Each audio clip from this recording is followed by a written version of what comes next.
cordial saludo, mi nombre es Rubén Darío Cárdenas Espinosa y tengo el honor de compartir con ustedes esta tercera sesión en línea del curso Introducción a los Sistemas de Automatización. Yo soy instructor del Centro Metalmecánico SENA, Distrito Capital.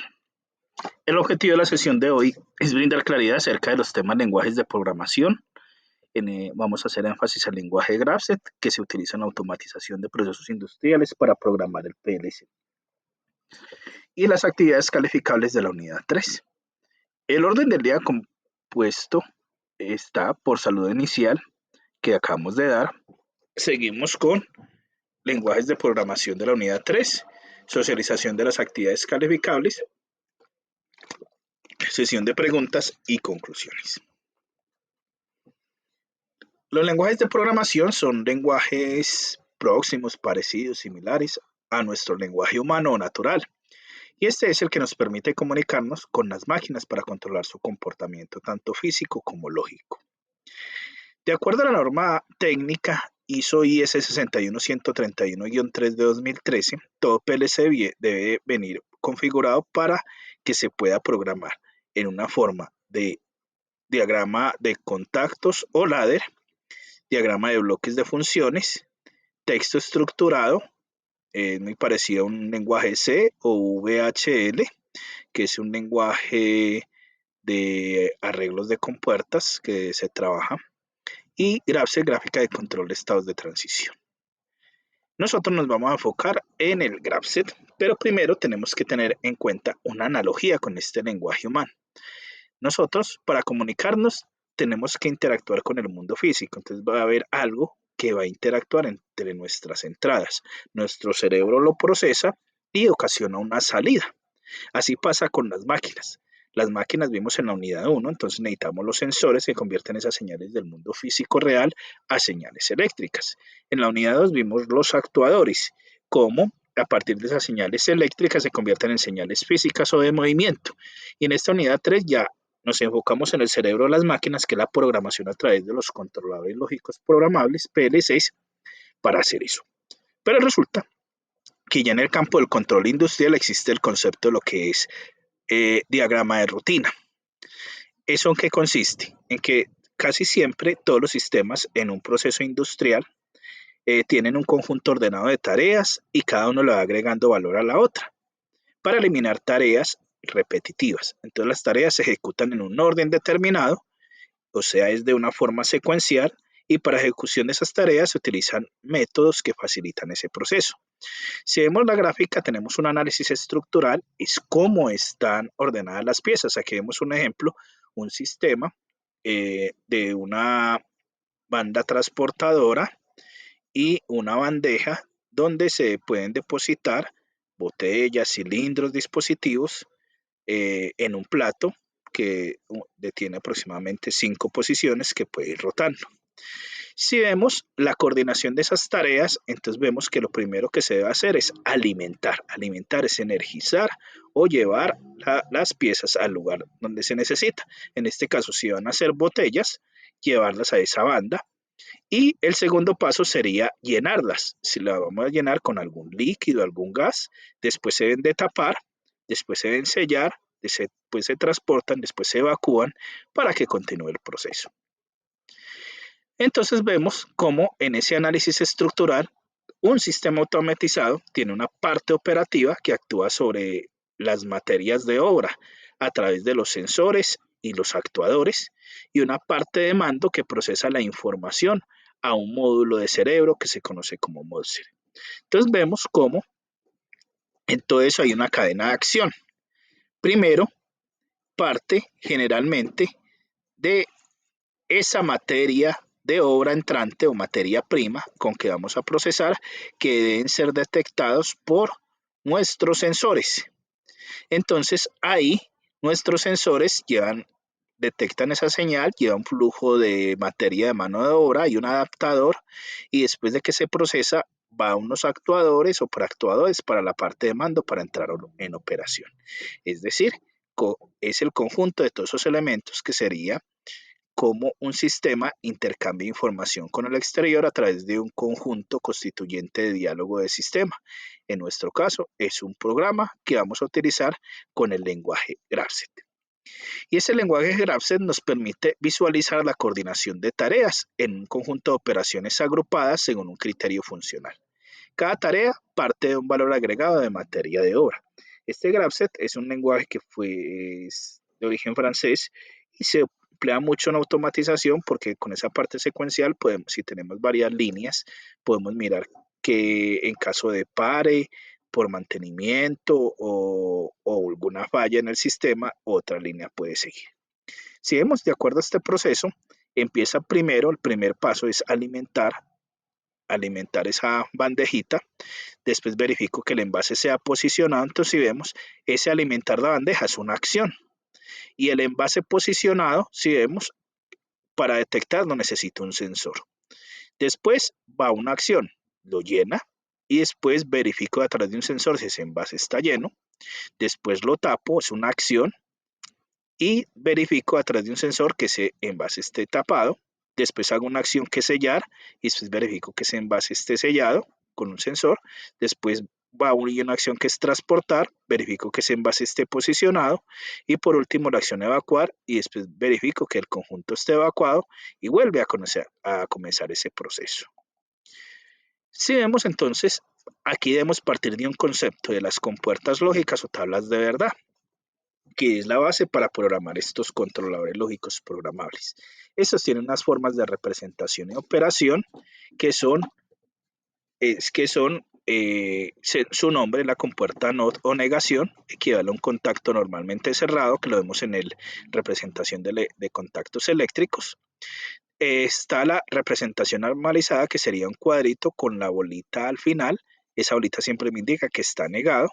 O es una representación tradicional, lo vemos como un triángulo, donde en la base va la entrada y en la punta va el círculo, que significa que está negado, y se representa en operación con una línea arriba, pero como a veces en los computadores no podemos hacer eso, se reemplaza por un apóstrofe o una comilla al lado.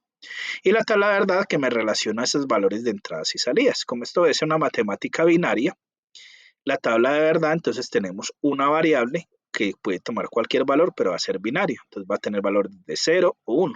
Y entonces si empieza la acción de esa compuerta, si es negado, entonces es lo contrario, donde si la entrada es 0, a la salida va a tener 1, y si es 1, va a tener 0. La segunda operación es la AND o la multiplicación booleana. En entonces, para esta haber como mínimo interacción de dos entradas. Si tenemos dos entradas por la mática booleana, tenemos 2 a la 2 es 4 combinaciones, y siempre se construye la tabla de verdad, la mínima, 2 a la 0, un 0 y un 1, 2 a la 1, 2 ceros, 2 1, siempre empieza de 0, 0, 1, 1, 0, 1, 1. Y en la AND es como dos contactos en serie. La forma de que me dé una acción a la salida es que los dos estén cerrados simultáneamente. Por eso en la tabla de verdad, los dos en uno da salida, caso contrario da 0. O sea, este nos sirve, es una operación que hacemos para validar entrada de puertos, inclusive verificar contraseñas de acuerdo a cualquier acción o registro que esté ahí. Su representación tradicional lo vemos como parecido a una letra D, donde en la base de la D tenemos las entradas y en la salida en la punta va a ser el equivalente a la operación. Si vemos la representación normalizada, equivale a un cuadrito, pero nos reemplaza la D por el cuadrito y tenemos dentro de él la letra I en letra pegada, que equivale a la misma que tenemos encima del número 6 del teclado en la mayoría de nuestros computadores. La otra operación básica es la suma lógica OR, también mínimo debe ser con dos variables. Aquí la diferencia es que encontramos una suma y en esta suma vemos que la única manera que me dé 0 es que la entrada son 0, de resto me va a dar un valor de 1. Entonces lo vemos la representación, si lo comparamos con la AND, la diferencia es que en tener la letra D vemos como una C invertida en la base y termina en puntica la salida, y en el normalizado lo que encontramos ahí es que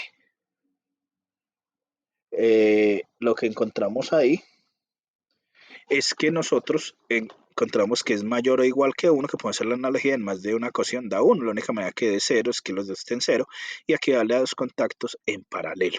Cierro un switch, me va a dar salida, cierro el otro, va a dar salida, los dos cerrados va a dar salida. La única manera que no me dé salida es que los dos estén ahí. A partir de estas tres, que son las operaciones básicas, surgen las combinaciones, que es la negación de la AND, la negación de la OR, y hay una especial que es la O exclusiva y la negación de la O exclusiva, la XOR y la NEXOR. Como la NAND es la negación de la AND, entonces en la AND recordemos que solo me da 1 si las entradas son 1, y como lo contrario, en este caso las entradas 1 da 0 y en el resto da 1. Resulta que en el símbolo tradicional vemos el mismo símbolo, pero a la salida tenemos un circulito. Vemos en la normalizada lo mismo, un circulito, y vemos en contactos eléctricos, que son dos contactos normalmente en paralelo, normalmente cerrados. Pero aquí, ¿por qué sale eso si el otro eran dos contactos en serie? Es que se aplica un teorema que se llama el teorema de De Morgan, que me equivale que esa operación que está negada equivale a negar cada una y cambia la operación por una suma. La NOR, entonces si vemos la misma operación, las dos ahí, y si aplico ese teorema de Morgan, que la relación entre NAND y NOR, quiere decir que niego cada una y cambio la operación por una multiplicación, por eso son dos contactos normalmente cerrados en serie. Y aquí la OR, recordemos que solo me da 0 cuando las entradas son 0, aquí vemos aquí da 1 y el resto da 0. El símbolo es el mismo de la OR, pero con el círculo afuera, el normalizado es lo mismo, pero con el círculo a la salida. Y la exclusiva me sirve para hacer una especie de comparación, que los dos datos de la entrada sean distintos. Si son distintos, da salida. Si son iguales, no da 0. Y la exclusiva es como decir, o estudias o trabajas, solo implica una acción de las dos. Y vemos que es casi la misma representación OR, pero vemos esa C invertida con un espacio, y en cuadro normalizado sería con un igual dentro del cuadradito, y aquí vemos ya es una combinación. A negado, un contacto normalmente cerrado en serie con B normalito, y esos dos en paralelo con A normalmente abierto y el B normalmente cerrado negadito. Y la NEXOR es lo contrario del anterior. En el anterior, si eran diferentes las entradas, da 1. Aquí, si son iguales, da 1. Si son diferentes, da 0. Y a diferencia del mismo símbolo de la XOR, vemos el círculo a la salida en la normalizada, en la tradicional, y aquí vemos en la de contactos, que son los dos normalmente abiertos en serie y en paralelo con los dos mismos variables A y B normalmente cerrados. Esas son las básicas de las operaciones. ¿De esto qué nos permite? Entonces, de acuerdo a las formas de los lenguajes de programación del PLC, si yo me voy más por pseudocódigo, pues me voy optando por la forma de operación. Si mi forma es más tradicional, es por bloque de funciones.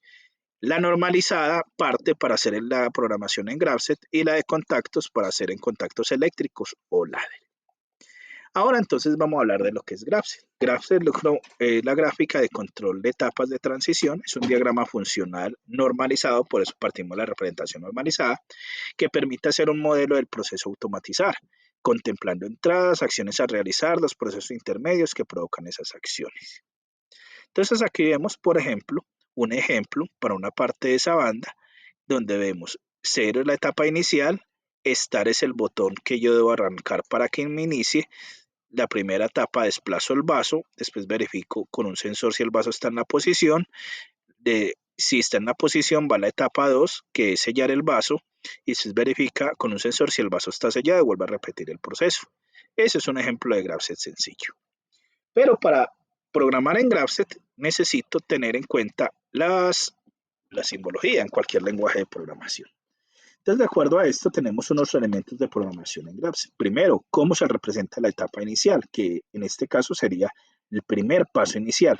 Lo hemos identificado como un cuadrado dentro de otro. Indica comienzo en el esquema GraphSet y se activa el poner run el autómata, es ponerlo a correr cuando se descarga el programa en el PLC como tal. Por lo general suele haber una sola etapa de este tipo, solo hay un inicio. Después vemos la etapa, solo el cuadradito. Ese cuadradito indica activación y consigo lleva una acción de espera. Tengo que esperar la etapa que sigue. Vemos la unión, que es la línea vertical, y cuando vemos la línea horizontal es para direccionamiento. Indica activación de una etapa u otra en función de otra. Si ese direccionamiento está en dos líneas paralelas, es que puedo hacer una o varias etapas a la vez, no de forma secuencial. Y las acciones asociadas significa es que donde conectaría los actuadores. La transición es la que me representa donde se conectan los sensores. Entonces, generalmente se descompone el proceso en etapas que serán activas una tras de otra. A cada etapa se le asocia una o varias acciones que solo serán efectivas cuando la etapa está activa. Una etapa se activa cuando se cumple la condición de transición. El cumplimiento de una condición de transición implica la activación de la etapa siguiente y desactivación de la etapa precedente. Nunca puede haber dos etapas o condiciones consecutivas, siempre deben ir colocadas de forma alterna. Aquí vemos entonces un ejemplo de forma de representación de Graph con una serie de secuencias que son lineales, es el paso detrás de otro.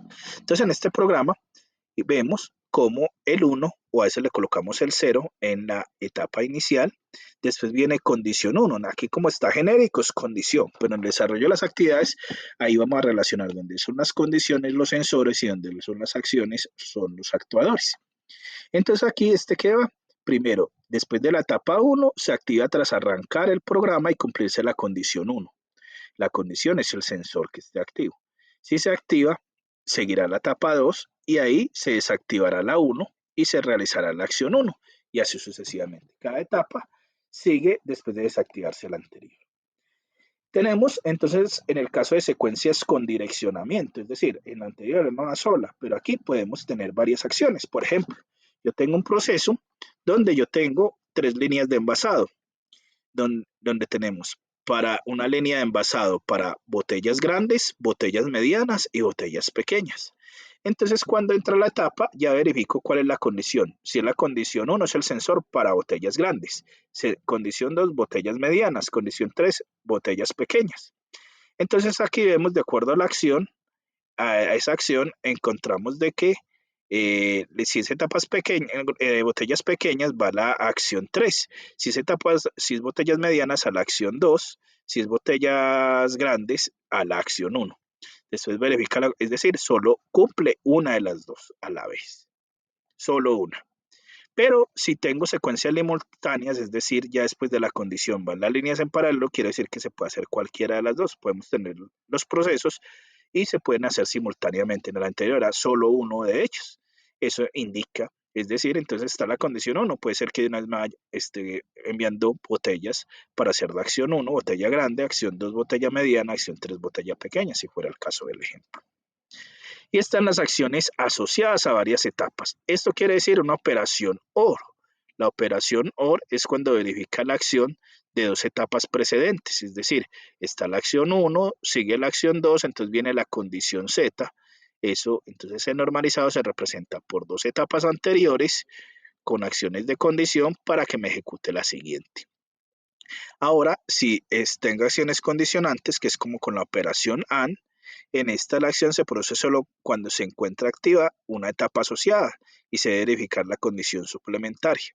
Es solo la condición, es decir, esta etapa 10 se da siempre y cuando esté activo el sensor A, si no, no se puede dar. Esa es otra forma. Tenemos acciones temporizadas o retardadas. Este es un caso particular en que se encuentra una multitud de aplicaciones, donde interviene el tiempo, un retardo que puede ser en segundos. Entonces, por ejemplo, viene la etapa, entonces empieza la acción A y empieza a generar un tiempo que puede ser ascendente de 0 a 10 o descendente de 10 a 0. Y ya en la condición, ya pregunto si el tiempo se cumplió. Y si el tiempo cumplió, sigue la condición siguiente. Aquí vemos un ejemplo entonces de Graph-Z. En el caso de un sistema que me indique de manera auditiva a los operarios de una empresa cuando llega un camión. Entonces tengo un sensor ahí que me detecta, entonces esta etapa inicial detecta llegada de camión. Entonces, ¿cuál es el primer paso? Enciendo la alarma. Espera que transcurran 10 segundos, apago la alarma. Si no se detecta camión, vuelve a iniciar el proceso. Ese es un ejemplo ya de secuencia Graph-Z. Ahora vamos con las actividades calificables.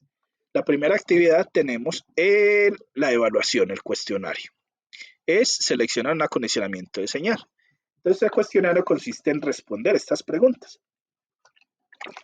Planteamos el caso de un invernadero que es necesario controlar la temperatura con el fin de mejorar las condiciones de las plantas y optimizar la producción. Tenemos un sensor que tiene un rango de temperatura de 0 a 50 grados Celsius. El transductor opera de 4 a 20 miliamperios, pero las plantas del invernadero no pueden superar los 30 grados Celsius. Por lo anterior, al sobrepasar la temperatura máxima permitida, se encenderá la ventilación forzada del extractor. Si vemos, aquí está representando algo que se conoce en ingeniería de control como un diagrama de bloques, donde tenemos el primer valor que es de acuerdo a la temperatura. Ese valor de temperatura, de acuerdo a ese valor dado, manda una señal al PLC y de acuerdo a lo que está programado, da la acción de actuador. De acuerdo a este caso, si supera los 30 grados centígrados Celsius, entonces va a prender un ventilador. Pero está monitoreando constantemente la temperatura. Si superó los 30, entonces, si no superó los 30, entonces lo mantiene apagado. Entonces está verificando esa entrada con lo que me está dando el sensor. Entonces, de acuerdo a esto, tenemos unas preguntas, que son estos, pues, primero, resuelva los interrogantes. ¿Cuál transductor de 0 a 16 miliamperios y de 4 a 20 miliamperios considera más conveniente para implementar un sistema de control en el PLC y justifique su respuesta? Y la segunda, ¿cuántos miliamperios marcará el transductor si la temperatura sensada es 25 grados Celsius? Entonces, para hacer esto, la solución, entonces partiríamos que la respuesta técnica correcta es que es 4 a 20 miliamperios. Es un formato usado extensivamente hace muchos años. Es un estándar en las industrias. Además, permite que las lecturas fuera de rango, lado inferior, y si el transductor está dañado, se apaga. O sea, por eso no tiene el cero exacto. Y la segunda, ¿cuánto marcará la temperatura en miliamperios si el transductor, si la temperatura sensada es 25 grados? Entonces hacemos una regla de tres. Tenemos que con 20 miliamperios da 50 grados Celsius y 4 miliamperios da 0 grados Celsius. Entonces generalmente uno empieza la ecuación de la recta. La ecuación de la recta, x final menos x inicial sobre y final menos y inicial, calculamos la pendiente y al hacer la operación de la recta hacemos la operación y ya podemos determinar que al despejar nos da 12 miliamperios. La segunda pregunta es, elabore una propuesta de cómo debe un invernadero controlar la temperatura de manera que plantas garanticen la calidad. En este caso, se pone en caso de, entonces, ¿qué es lo que ustedes deben decir? Va a ser poner un caso como tal. Entonces, para ese caso, si voy a hacer un invernadero, ¿qué cultivo va a tener? Entonces, lo más importante es consulte un cultivo. En este caso, si el cultivo de la fresa, voy a la página, busco, en este caso en Infoagro, cuál es la hoja de vida, las características técnicas de la fresa. Y a partir de esa fresa, planteo el caso. Se usan calefactores a gas, entonces está determinando qué actuador va a utilizar para subir la temperatura. En este caso, calefactores a gas, ustedes pueden decir la resistencia eléctrica. Y para refrigerar está tomando ventiladores eléctricos para bajar la temperatura. Para la medición de temperatura en el invernadero se encontró una opción robusta en la que la temperatura del sensor y opera entre menos 40 a 85 grados Celsius con salida integrada de 420 miliamperios. Entonces, dando las características técnicas de un sensor PT100 de temperatura con una termocupla RTD revestida para exteriores. Está dando ya las características técnicas. Y el transmisor se ajusta a una salida de 4 miliamperios de 14 grados Celsius y una salida de 20 miliamperios. Entonces la lógica del sistema será, está proponiendo ya si ese valor de temperatura registra una temperatura menor de 15 grados Celsius durante 60 segundos, prende el calefactor, se mantiene encendido hasta llegar a 18 grados Celsius.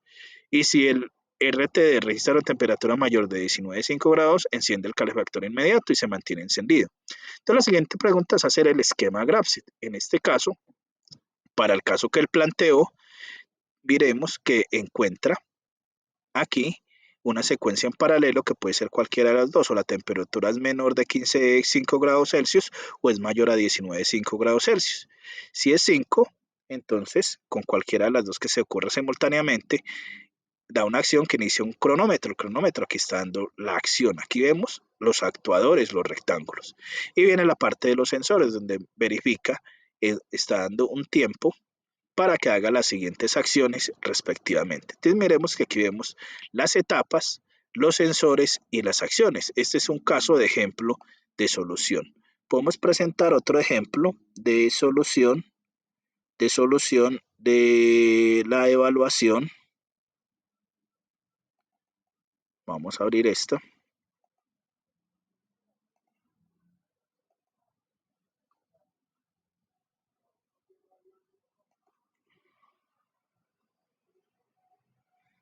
Este es otro ejemplo de la solución de la evaluación.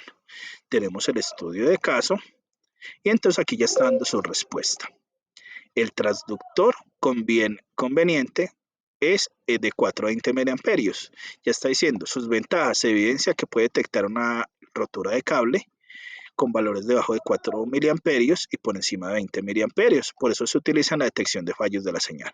Este es un rango de valor estandarizado alrededor del mundo, en el cual hoy en día la mayoría y casi todos los sensores y controladores en la industria emiten señales en este rango. ¿Cuántos miliamperios marcará el transductor si la señal sensada es 25 grados Celsius? Aquí en este caso, como el rango de 0 grados, el 0% en la corriente es 4 miliamperios, desplazado, debemos decir que el valor mínimo obtenido de la corriente es 4 miliamperios y se incrementa 4 miliamperios a los 20 miliamperios, que equivale al 100% de la corriente. Entonces está mostrando desde otra forma, 50 grados Celsius daría 24 miliamperios, 25 grados Celsius, ¿cuánto daría? Teniendo en cuenta el desplazamiento que tiene. Aquí no lo hizo bajo la ecuación de la recta, sino de una vez determinó en regla de 3 con esos valores. Hizo la regla de 3 y a partir de la regla de 3 calculó 12 miliamperios. Cuando la temperatura media sensada sea 25 grados, el transductor marca una corriente de 12 miliamperios. Y otro ejemplo de propuesta que puede hacer. Aquí ya está tomando, para un control se tomó como ejemplo la producción de plantas de remolacha. Mira que ya tenemos un caso de un cultivo. En el otro de la presa, que es remolacha. Y de acuerdo a este, soporta temperaturas desde 10 grados a 45 grados. Pero los valores de temperatura adecuados para su producción dentro de un rango son entre 20 y 30. Así que el sistema mantendrá un clima entre esos dos y para eso vamos a utilizar un sensor RTD y dos actuadores, un calefactor para generar calor y un ventilador para disminuirlo. Para iniciar el proceso, ese sensor de temperatura RTD mide la temperatura del invernadero y luego pasa por dos condiciones. Si la temperatura es menor a 19, el sistema encenderá un calefactor y suministrará un poco de calor en su lugar. Este se activará la temperatura si supera los 20 grados Celsius. Ya si la temperatura es mayor, el autómata activará un ventilador o extractor y se encargará de hacer que circular el aire de manera que la temperatura baje menor de 30. Entonces aquí hizo un graph ya no con secuencia paralela, sino simultánea. Entonces aquí tenemos la etapa inicial, aquí mido la temperatura, entonces es el sensor de temperatura, y aquí estoy determinando de la medida de la temperatura, si es menor de 19, enciende el calefactor, si la temperatura es mayor o igual de 20, apaga el calefactor y vuelve a su proceso. En este caso, si la temperatura es mayor de 31, enciendo calefactor. Si la temperatura es menor o igual que 30, apago calefactor. Ve, apago extractor. Entonces aquí, por este lado refrigera y por este lado calienta. Es otro ejemplo de la solución. Volviendo entonces a nuestra, ya, esa sería la evaluación. El Gaussian y la evidencia es una herramienta de su preferencia. ¿Qué estoy diciendo? No tienen que simularlo, lo puedes hacer a mano alzada, una herramienta ofimática, o si vas a utilizar un software como el caso de Seriosoft, el Seriosoft tiene todas las rutinas Graph como hay. De pronto en el EduBlog encuentran una solución, pero es en bloque de funciones, no es en Graph. Ese es el caso de esta evaluación. Ahora la siguiente actividad calificable. Este es el taller 3. En ese consiste, en un caso hipotético, una empresa de fabricación de papas fritas, necesitamos hacer 5 rutinas de control. Entonces aquí, ¿qué le estamos dando? Anteriormente habían animaciones en Flash, lastimosamente dejó de prestar servicio, entonces escogí parte de esa situación y simplemente, ¿qué tenemos? A partir de ahí, tenemos 5 procesos. Una cena de descargar la bodega, entonces tenemos aquí los valores y usted lo que tiene que hacer de acuerdo a la rutina del Graph, donde ubico sensores y actuadores para esa primera secuencia, la segunda, la tercera, la cuarta, la quinta. Pero les voy a mostrar entonces cómo sería esa solución de esas rutinas de control.